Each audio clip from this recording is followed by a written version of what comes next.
तीच इच्छा आहे, कारण चॅम्पियन्स ट्रॉफीच्या रणांगणामध्ये आज भारत आणि पाकिस्तानमध्ये रंगणार आहे क्रिकेटचं महायुद्ध। दुबईमध्ये आंतरराष्ट्रीय स्टेडियमवर दुपारी 2:30 वाजता या मॅचला सुरुवात होणार आहे। याचाच फायदा उचलत टीम इंडियाला सेमीफायनल गाठण्याची मोठी संधी मिळाली आहे।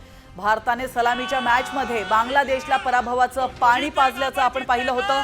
जर आज पाकिस्तानला लोळवलं तर भारताचं सेमीफायनलचं तिकीट जवळपास निश्चित होणार आहे। तर दुपारी न्यूझीलंड विरुद्ध सलामीच्या मॅचमध्ये पाकिस्तानला पराभव स्वीकारावा लागलाय।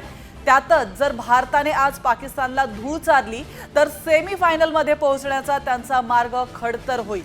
तेव्हा पाकिस्तानसाठी आजची मॅच करो या मरोची आहे। पाकिस्तानला धूळ चारत चॅम्पियन्स ट्रॉफीमधून त्यांचा गाशा गुंडाळा अशीच अपेक्षा भारतीय चाहते व्यक्त करताना पाहायला मिळतात।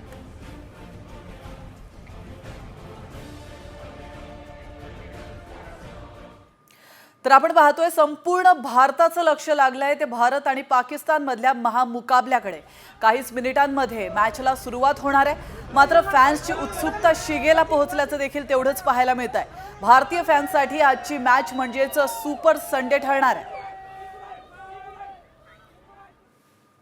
हम बजरंगबली जी के यहाँ पे प्रार्थना करने हैं कि भारतीय टीम को बहुत अच्छे से विजय मिले और जो भारतीय टीम है उनको हमारी शुभकामनाएं। सभी रोहित शर्मा सभी से हमारी अपेक्षा है कि अच्छे से खेले। आज सनातन धर्म की जय हो रही, इसीलिए हमको लगता है कि भारतीय टीम बहुत अच्छे से जीत के आएगी।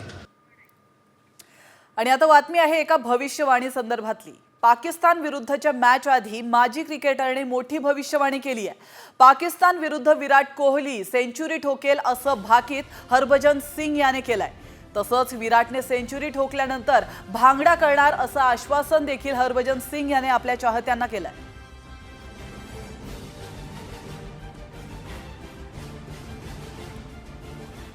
तर भारतासोबतच्या मॅच आधी पाकिस्तान टीमला अखेरचा इशारा मिळाला। पाकिस्तानचा माजी वेगवान गोलंदाज शोएब अख्तरनेच हा इशारा दिलाय। विराट कोहलीची बॅट चालली तर ते पाकिस्तानसाठी एक दुःस्वप्न असेल असा इशारा अख्तरने दिलाय। तर शमीची भेदक बॉलिंग पाकिस्तानी बॅट्समनसाठी धोकादायक ठरू शकते असंही अख्तरने म्हटलंय।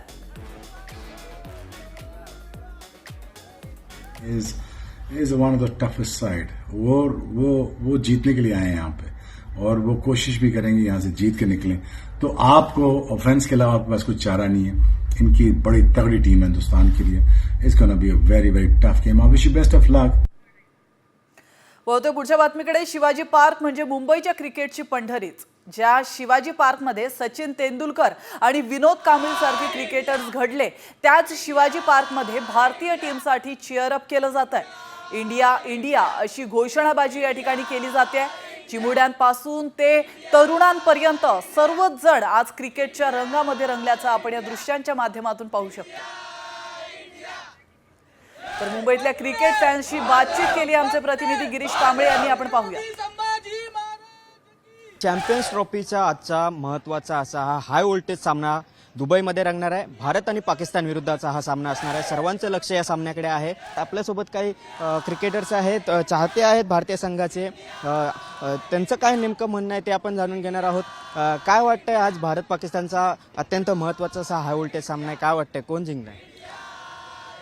नेहमीप्रमाणे आमच्या भारत देशाच्या सामन्यामध्ये बाजी मारील असं आम्हा सगळ्यांना खूपच वाटतंय। आणि आज आम्ही इथे जरी खेळायला आलो असलो तरी आमचं दिवसभर लक्ष आमच्या इंडिया जिंकते की नाही याच्याकडे असेल। त्याच्यामुळं आम्ही सगळेजण हेच सांगू की आज कोणत्याही परिस्थितीत इंडियाच मॅच जिंकणार। भारत आणि पाकिस्तान हा ज्या पद्धतीने इतका महत्त्वाचा सामना मानला जातो, त्यामुळे नक्कीच याचा विचार वरिष्ठांनी केला असेल आणि त्या पद्धतीने पुढचं नियोजन असेल आणि त्यामुळे भारतच जिंकणार। शाहिद आफ्रिदी आहेच, त्याचबरोबर त्या आपल्याकडे पण के.एल. राहुल आहे। के.एल. राहुल पण आपल्याला चांगले स्कोर आणू शकतो। त्याचबरोबर आपल्याकडे हिटर बॅट्समनमध्ये हार्दिक पांड्या आहे। पांड्या तर लाजवाब आहे। सर्व देशाचं खरं तर संपूर्ण जगाचं लक्ष या सामन्याकडे असणार आहे। व्हिडिओ जर्नलिस्ट अनुप कुलकर्णीसह गिरीश कांबळे, साम टीव्ही, मुंबई। तर दुसरीकडे महाकुंभमेळ्यात टीम इंडियाच्या विजयासाठी गंगा आरती करण्यात आली आहे. प्रयागराज मधल्या त्रिवेणी संगमावर भारतीय टीम विजयी होण्यासाठी प्रार्थनाही करण्यात आल्या आहेत. तर दुसरीकडे पश्चिम बंगालमध्ये भारताच्या विजयासाठी होम हवन करण्यात आल्याचं पाहायला मिळालंय. पाकिस्तानला लोळवा हीच अपेक्षा तमाम क्रिकेट चाहत्यांची आहे.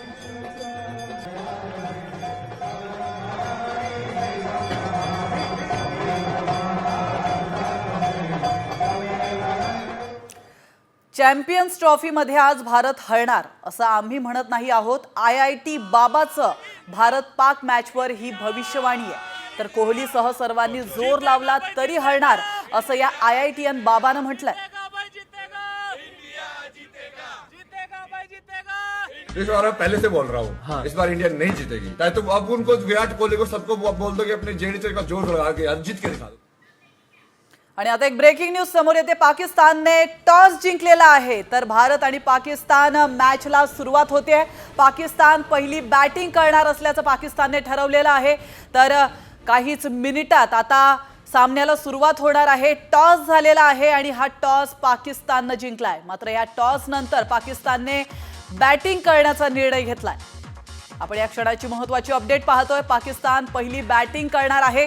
पाकिस्तानने टॉस जिंकलेला आहे. दुबईमध्ये भारत पाकिस्तान सामना रंगणार आहे आणि काहीच सेकंदात म्हणायला हरकत नाहीये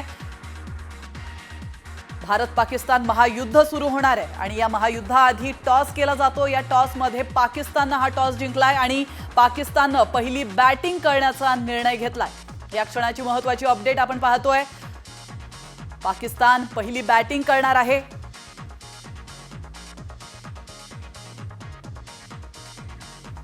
तर याविषयी अधिक माहिती देण्यासाठी आपले प्रतिनिधी समीर सावंत आपल्या सोबत जोडले गेलेले आहेत. समीरजी, पाकिस्तानने टॉस जिंकलाय आणि बॅटिंगचा निर्णय घेतलाय, काय अधिक माहिती?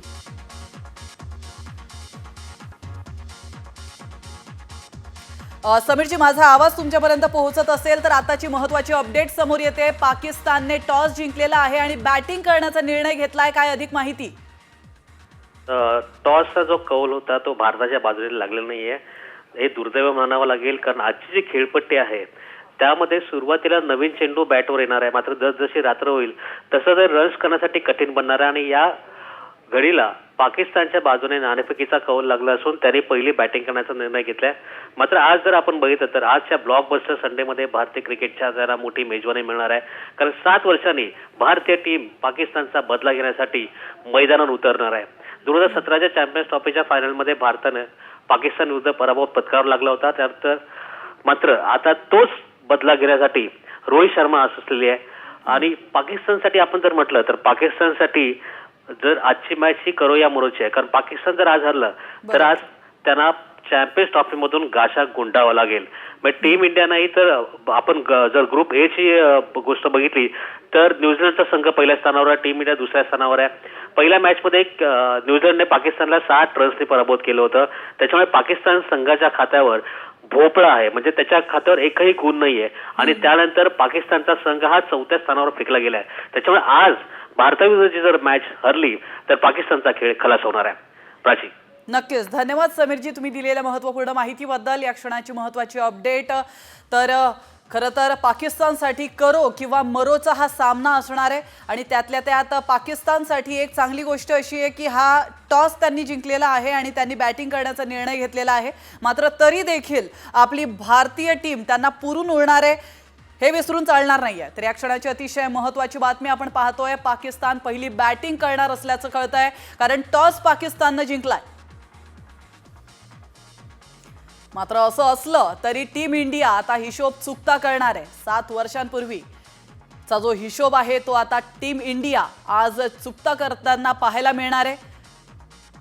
काही क्षणातच, काही सेकंदातच या सामन्याला सुरुवात होणार आहे. मुंबईमध्ये भारत पाकिस्तान सामना रंगतोय आणि त्या पार्श्वभूमीवर अतिशय महत्त्वाची पहिली अपडेट म्हणजे टॉस हा पाकिस्ताननं जिंकलेला आहे आणि बॅटिंग करण्याचा निर्णय घेतलाय.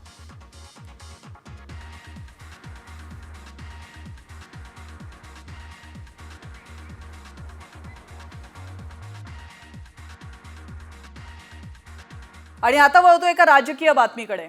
शिंदे गटाच्या नेत्या नीलम गोऱ्हे यांनी उद्धव ठाकरेंवर गंभीर आरोप केला. 2 मर्सिडीज दिल्या की 1 पद मिळायचं असा खळबळजनक विधान नीलम गोऱ्हे यांनी केलंय. तर गये गुजऱ्या लोकांकडे मी लक्ष देत नाही असं म्हणत उद्धव ठाकरेंनी नीलम गोऱ्हेंना उत्तर दिलंय.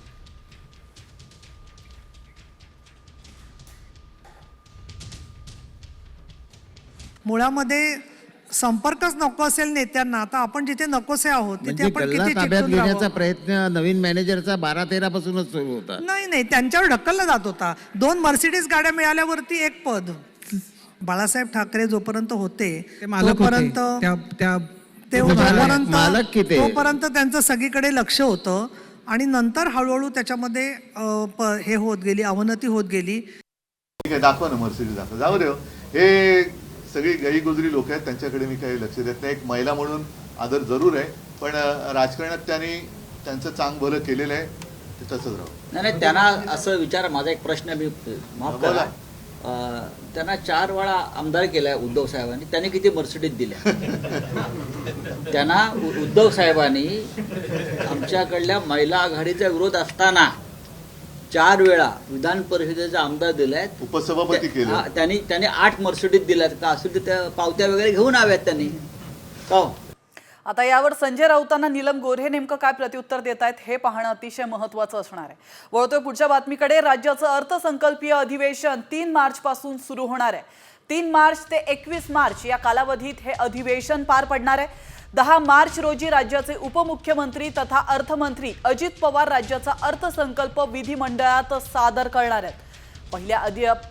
पहिल्या दिवशी राज्यपालांचं अभिभाषण होईल आणि त्यानंतर हे अर्थसंकल्पीय अधिवेशन सुरू होणार आहे. अर्थसंकल्प अजितदादांकडून तिथं सादर करण्यात येणार आहे.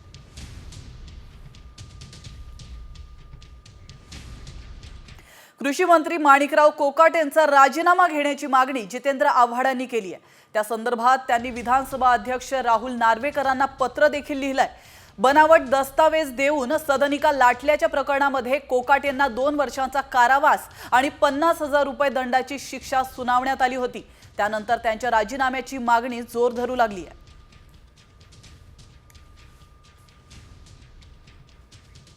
आता मी परत राहुल नार्वेकरांना एक पत्र देतोय, त्याच्यात निकालपत्र जोडून देतोय. नाही कसं आहे की महाराष्ट्राच्या अध्यक्षांना निकालपत्र मिळायला थोडासा उशीर होतो. त्याचं कारण समजत नाही मला. ते स्वतः वकील आहेत आणि त्यांचा वकिलाचा अभ्यासही दांडगा आहे. त्यांनी योग्य ती कारवाई करायला हवी. आम्ही त्यांना काही सांगायला नको. खरं तर तुम्ही राहुल गांधींना घरी पाठवलं, तुम्ही सुनील केदारला घरी पाठवलं, अनेक असे तुम्ही कारवाया केल्या आणि इथे मात्र आम्हाला निकालपत्रच मिळालं नाही. माझ्याकडे निकालपत्र आहे, मी आता त्यांना ते निकालपत्र नेऊन देणार. माणिकराव कोकाटे यांच्या निकालाची प्रत प्राप्त झाल्यानंतर 7 दिवसांच्या आत निर्णय घेणार अशी प्रतिक्रिया विधानसभेचे अध्यक्ष राहुल नार्वेकर यांनी दिली आहे. कृषी मंत्री माणिकराव कोकाटे यांना नाशिक सत्र न्यायालयाने 2 वर्षांची शिक्षा सुनावल्यानंतर विरोधक त्यांच्या राजीनाम्याची मागणी करतात.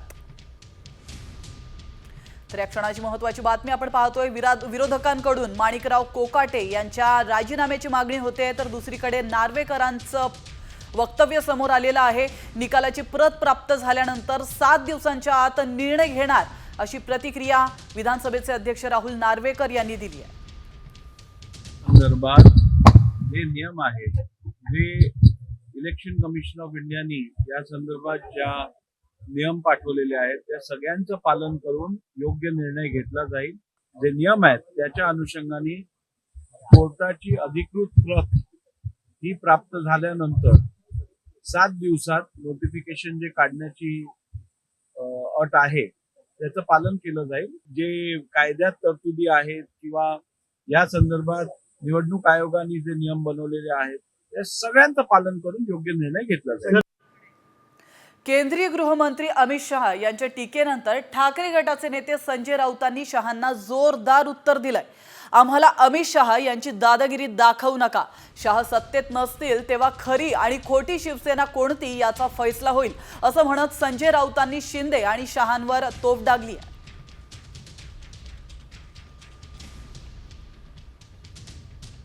कौन सी शिवसेना असली है, कौन सी नकली है, इसका भी निर्णय महाराष्ट्र की जनता ने कर दिया. और कौन सी एनसीपी असली है और कौन सी नकली है, इसका भी निर्णय महाराष्ट्र की जनता ने कर दिया है. डरपोक आहे ते घाबरलेले आहेत. खरी शिवसेना कोण आणि खोटी शिवसेना कोण हे अमित शहा जेव्हा सत्तेत नसतील तेव्हा कळेल. आय रिपीट, अमित शहा जेव्हा सत्तेत नसतील तेव्हा शिवसेना खरी आणि खोटी कोणती याचा फैसला करेल. बाळासाहेब ठाकरेंच्या घरात घुसून तुम्ही चोऱ्या माऱ्या करता आणि आम्हाला अमित शहाची दादागिरी दाखवता. अमित शहा अमृत पिऊन आलेले नाहीत. परत सांगतो मी, अमृत पीकर नहीं आए हैं अमृत शाह, मोदी जी और कोई भी. कभी ना कभी सबको जाना है ना. लाचारी स्वीकारली असती तर कोणत्याही पक्षाचा पाठिंबा घेऊन आमदार होता आलं असतं, पण मी कधीही लाचारी स्वीकारली नाही. मी शेतकऱ्यांसाठी बोलत राहणार, अजून पडलो तरी त्याची पर्वा नाही, असं वक्तव्य माजी आमदार बच्चू कडू यांनी केलंय. आला तरी 72, अजून 2 गाव पडले तरी 72. बच्चू कडू त्याची पर्वा करत नाही. आमचे अभिजितराव म्हणते नेहमी आता बँकेचा सरळ होईपर्यंत काही बोलू नका. म्हटलं ही लाचारी जर करता आली असती तर मला कोणाचा पाठिंबा घेऊन आमदार होता आलं असतं ना, होता आलं असतं. पण ती लाचारी आमच्या नसानसात नाही आहे. आणि आता एक धक्कादायक बातमी आहे अमरावतीतून. तर तिवसा तालुक्यातील सारशी या ठिकाणी शेत शिवारामध्ये 2 रेड्यांची झुंज लावण्याचा धक्कादायक प्रकार उघडकीस आलाय. आपण या दृश्यांच्या माध्यमातून पाहू शकतो. रेड्याची झुंज पाहण्यासाठी हजारोंची गर्दी या ठिकाणी उसळली होती. रेड्याची झुंज लावण्यावर कायद्याने बंदी असली तरी बेकायदेशीररित्या ही झुंज लावण्यात आली आहे. काही मिनिटं दोन्ही रेडे आपापसात भिडले आणि नंतर त्यांची टक्कर होताच दोन्ही रेड्यांनी पळ काढलाय. या गावात अशा बेकायदेशीररित्या रेड्यांच्या झुंजीकडे प्रशासनाचं मात्र दुर्लक्ष होताना पाहायला मिळतं.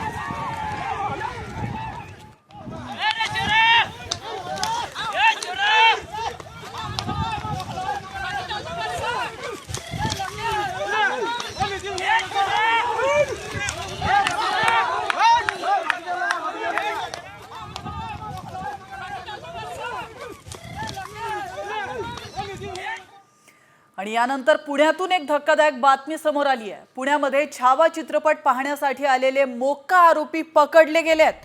पोलिसांना याची माहिती मिळाल्यानंतर त्यांनी कारवाई करत दोघांना अटक केली आहे. या क्षणाची अतिशय महत्त्वाची अपडेट आपण पाहतोय. हडपसर परिसरातील वैभव टॉकीज या ठिकाणी आलेल्या 2 सराईत गुन्हेगारांना गुन्हे शाखेच्या युनिट 6 ने पकडलेलं आहे. आरोपींची नावे धर्मेंद्र सिंग उर्फ भगत सिंग सुरजीत सिंग भादा वय वर्ष 22 आणि बादशाह सिंग पोलाद सिंग भोंड वय वर्ष 23 अशी आहेत.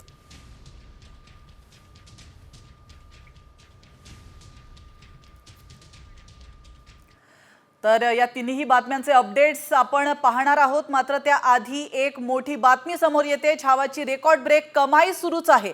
एवढंच काय तर छावाने आता पुष्पा 2चाही रेकॉर्ड मोडलाय. विकी कौशलचा छावा आता 250 कोटींच्या क्लबमध्ये दाखल झालाय. आता लवकरच छावा 300 कोटींच्या क्लबमध्येही सामील होण्याची शक्यता आहे. आपण पाहतोय छावा चित्रपटाने सर्वत्र धुमाकूळ घातलाय. छावाने दुसऱ्या शनिवारी तब्बल 45 कोटींची कमाई केली आहे आणि त्यासोबतच पुष्पा 2ला देखील त्याने आता मागे टाकलाय. पुष्पा 2 9व्या दिवशी सर्व भाषांमध्ये मिळून 36.4 कोटींची कमाई केली होती. तर छावाने 45 कोटींच्या कमाईसह पुष्पालाही मागे टाकलंय.